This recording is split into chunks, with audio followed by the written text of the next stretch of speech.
pauta da economia, tema principal, reforma da Previdência, os encaminhamentos para isso, uma visão do Senado hoje, as perspectivas de apoiamento do Senado. Foi isso, uma reunião técnica, uma reunião de trabalho. Quais alinharam? Mesmo sem ter Saber qual é a reforma.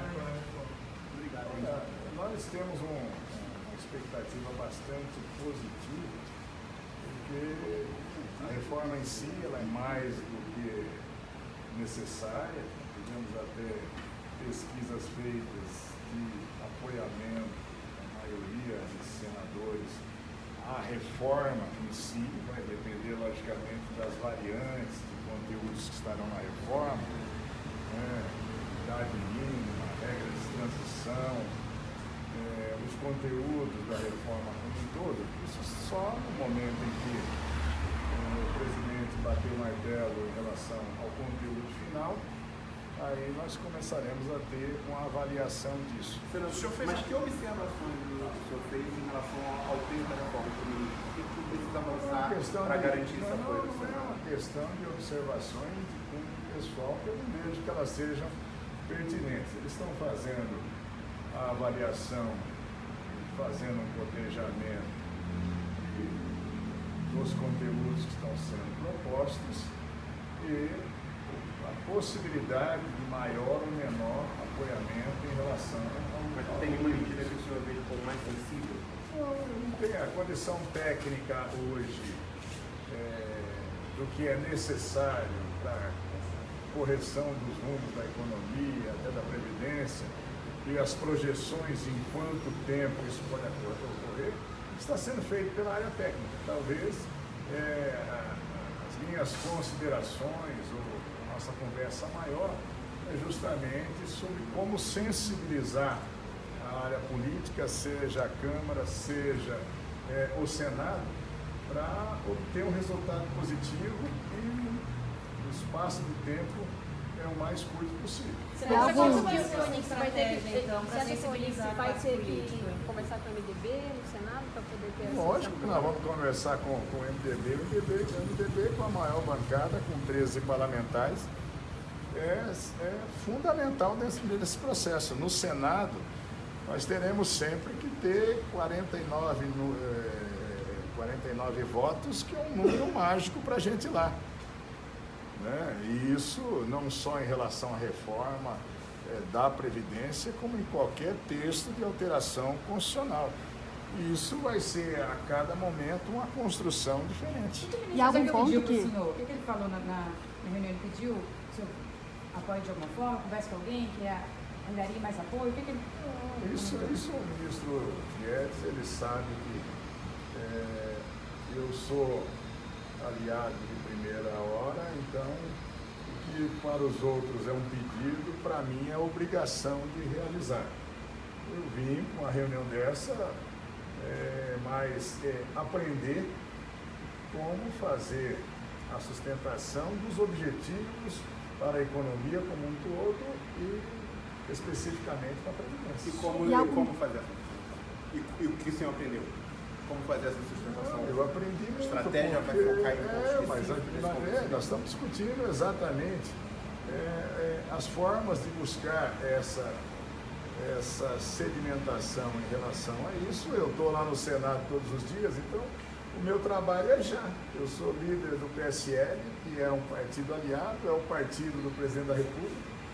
Hoje, por exemplo, nós temos uma reunião do Colégio de Líderes para definição das comissões temáticas da casa, para fechar os blocos.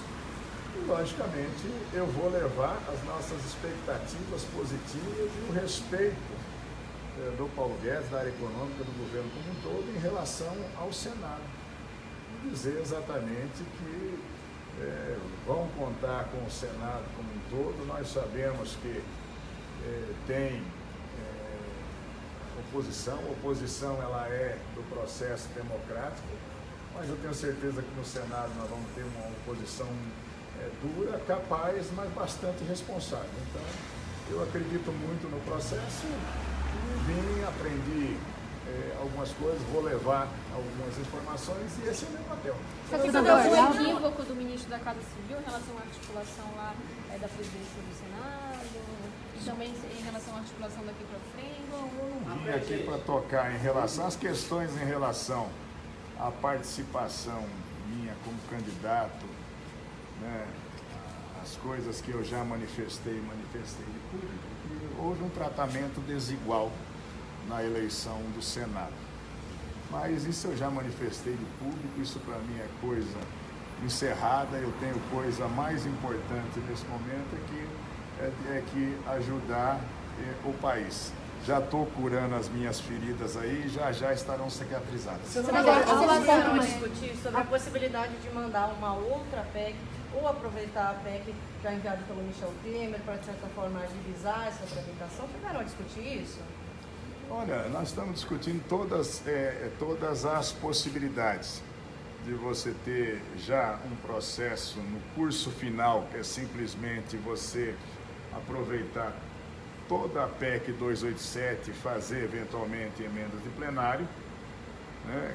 Isso, a definição da estratégia utilizada, que vai ser uma definição da área técnica com a área política com o presidente. Sua opinião sobre isso, não? A minha opinião, ela é bastante conhecida no sentido de aproveitar conteúdos já, o que não inibiria de você colocar em curso outras medidas dentro do que é necessário implementar. Mas não sou eu quem decide isso.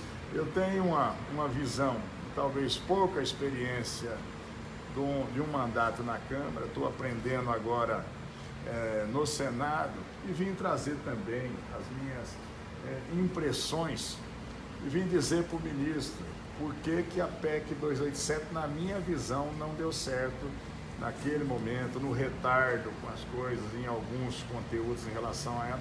Isso são experiências. Logicamente, ele tem equipe técnica e aí é o meu entendimento. Quem deve falar hoje sobre esses conteúdos deve ser o Paulo Guedes, o Rogério Marinho. Outras áreas de governo, enquanto nós estamos tendo o processo de elaboração técnica, agora ele deverá ser colocado dentro de um processo de avaliação política desse conteúdo técnico com a definição do presidente.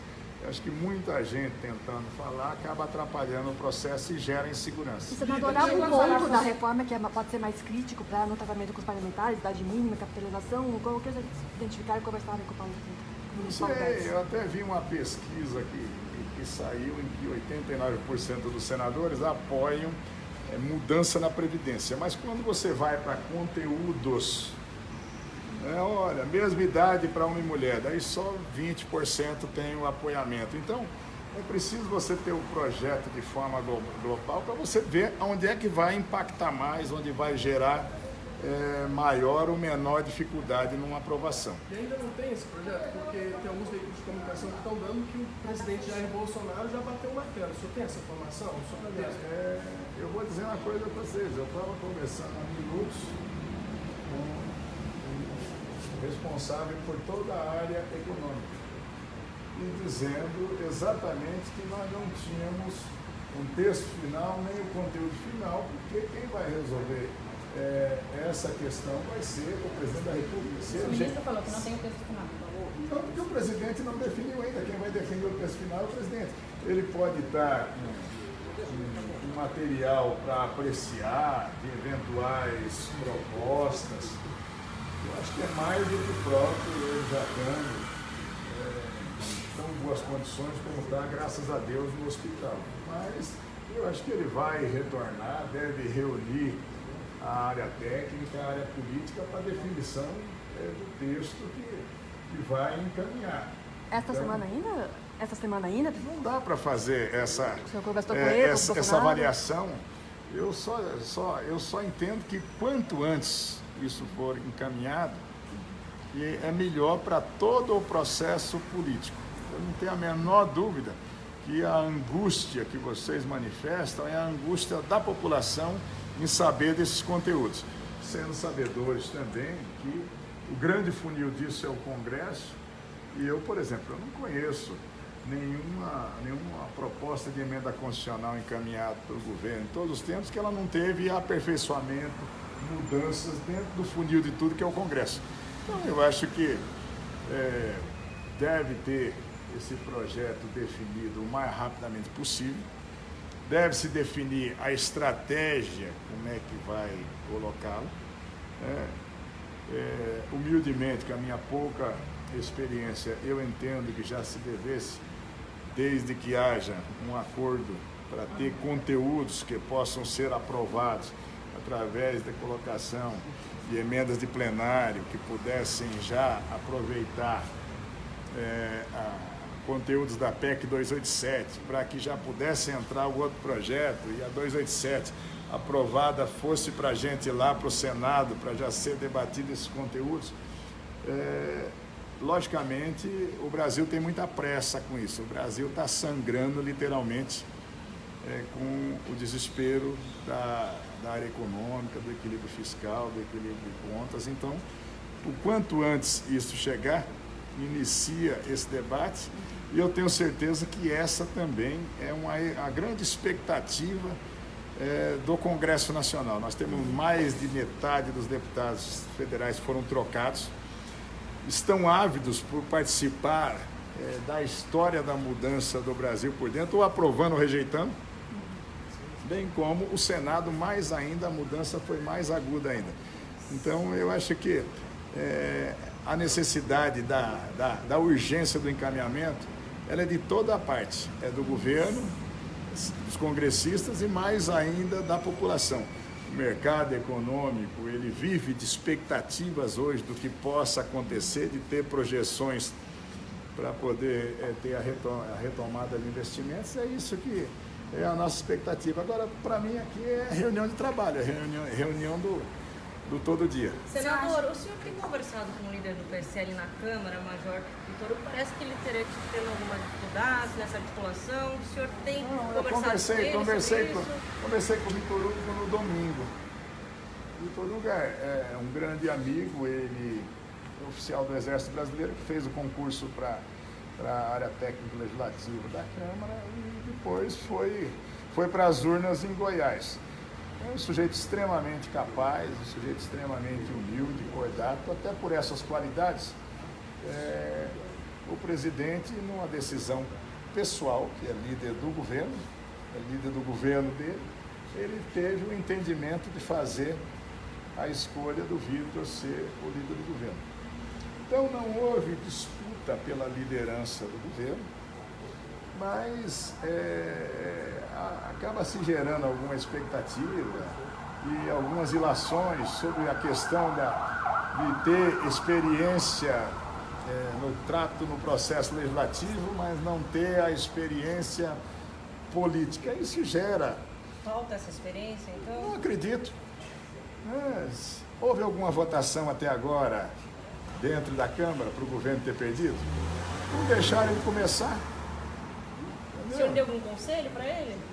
Não é questão de conselho, eu só sou mais velho que ele, tem os cabelos brancos, ele é meu amigo, eu procuro ajudá-lo o tempo todo. Só disse a ele, continua a ser o que você é, não dá para fabricar papéis, ele foi escolhido exatamente pelas suas características, pelas suas qualidades. Na hora que começar as votações efetivamente, na hora que os líderes dos partidos conhecerem um pouco mais o Vitor Hugo e ver a pessoa que ele é, a capacidade que ele é, a humildade dele em relação às coisas, eu sei que tudo vai funcionar. Sabe? Eu até já disse, puxa vida, se nós estamos com algum atrito em relação a desacertos políticos da área de governo, com os partidos ou com líderes, sabe, nós estamos culpando o carteiro, o mensageiro pela mensagem. Então, hoje ele é um interlocutor lá dentro. Nós estamos bravos com ele, porque eu não estou gostando do conteúdo da carta. É o que ele tem para entregar hoje. Então, muitas vezes, isso eu acho que as pessoas estão compreendendo exatamente isso. Eu torço para que funcione. É importante a figura do líder do governo dentro da Câmara. E o líder do governo é aquele sujeito. Lá dentro da Câmara, ele fala, ele pensa, ele respira o que o governo precisa. Quando ele vem no governo, ele fala, pensa e respira o que a Câmara precisa. Então, para ser um bom líder do governo, é o cara saber exatamente que ele tem um duplo papel. Aqui no governo, ele é o maior defensor da Câmara, dos partidos e dos parlamentares. E lá dentro da Câmara, ele tem que ser o maior defensor do governo. O indivíduo, sabendo essas duas questões, ele vai ter sucesso e ele vai ter. Senador, o senhor trouxe alguma observação a respeito dos militares, que é uma área que o senhor conhece bem, enfim, como a categoria entraria na reforma da Previdência? O senhor conversou sobre isso com o ministro? Não, isso é um conteúdo técnico. Os próprios comandantes militares e o ministro da Defesa têm se debruçado sobre isso. E foi no manifesto pelo ministro é que eles mesmos estão fazendo proposta em relação a isso. São extremamente... Eles os ministérios. Sim. E todas as propostas, não tem proposta diversa quando você fala em Previdência, porque tudo vai cair aqui, dentro da área técnica, que é a área econômica. Então, todos nós podemos fazer as propostas, quais sejam, e dentro do campo e na responsabilidade dos militares, que são sempre solução para o nosso país, não são problema, também estão fazendo as suas propostas. Vamos ver o impacto dessas propostas, a viabilidade dessas propostas, que vai ser consubstanciado justamente agora no projeto que eu espero que o quanto antes esteja na mão de todos. Você acha que vai ser possível tramitar o pacote anticrime junto com a Previdência, dois projetos polêmicos, tem pontos que... Eu vejo que as duas coisas são fundamentais. Quando você pergunta o que mais desespera a população hoje, não é nem o desemprego, chegando a 14 milhões de desempregados, o desajuste da economia, é a violência. Eu não vejo que tenha relação às coisas, ou passa uma coisa ou passa outra. Nós sabemos, por exemplo, no projeto anticrime do ministro Moura, aliás, eu vou estar à tarde com ele também, nós temos, eu vejo ali dois pontos que serão mais polêmicos.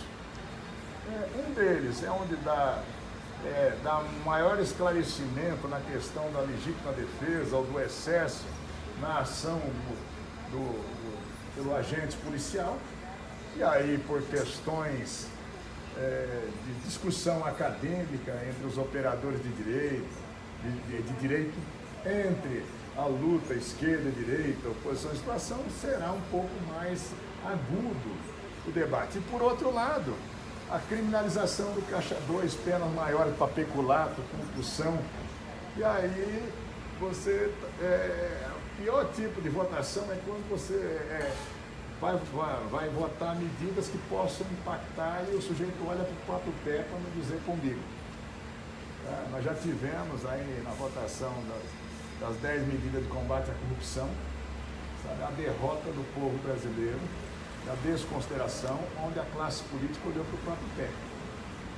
Então, esses dois pontos eu vejo como mais agudos. Os demais, eles estão dentro de um campo de necessidade que nem fazendo oposição ao governo, é muito difícil você sustentar, você não ter uma rigidez maior, um apenamento maior para o crime organizado, para os líderes, para as quadrilhas. Você não dá força maior para o tribunal do júri para já manter preso o condenado, e você ter essa situação que ela é trágica no país, o sujeito é condenado por homicídio agora, e ele vai e pega o mesmo ônibus das testemunhas, dos familiares da vítima, e vai embora com um recurso que pode levar 6, 10, 15 anos.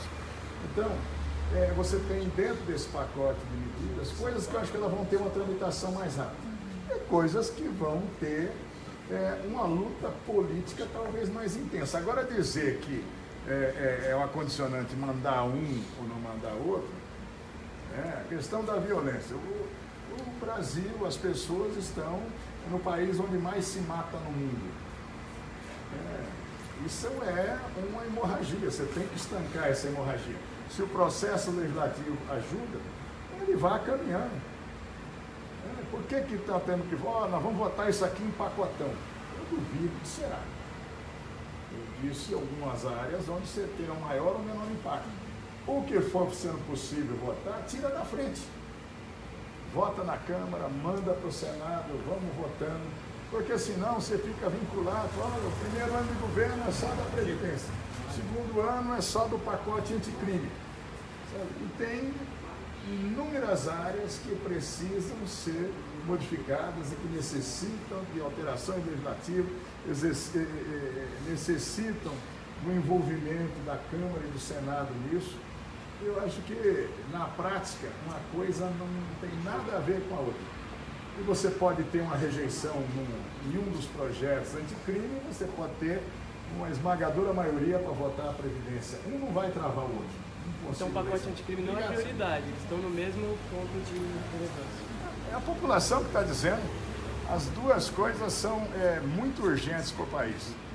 Uma que pode levar ao colapso econômico e a outra que está gerando 65 mil mortes por ano e mais de 50 mil desaparecidos, né? Fora o volume de crimes todos. E quando você vai vendo, o ministro Moro, o que ele fez? Medidas simples que possam ter um impacto direto. Daí você pegar a grande maioria do Ministério Público, a grande maioria das carreiras da magistratura, das carreiras policiais, está dizendo, olha, medidas práticas, não é uma panaceia, solução para todos os males, mas é o primeiro pacote de alteração legislativa para a contenção ou diminuição da criminalidade. Eu acho que isso é um gesto importante e precisa ser votado. Então o senhor confia na aprovação da reforma no Senado nesse primeiro semestre? Não dá para fazer uma previsão de data. O que eu vou dizer a vocês, do que eu me lembro, a última vez que o Senado rejeitou efetivamente alguma coisa da Câmara na área, já votado na Câmara na área econômica, foi a CPMF. Então eu vejo que for o grande debate, ele vai ser travado efetivamente dentro da Câmara. Obrigado.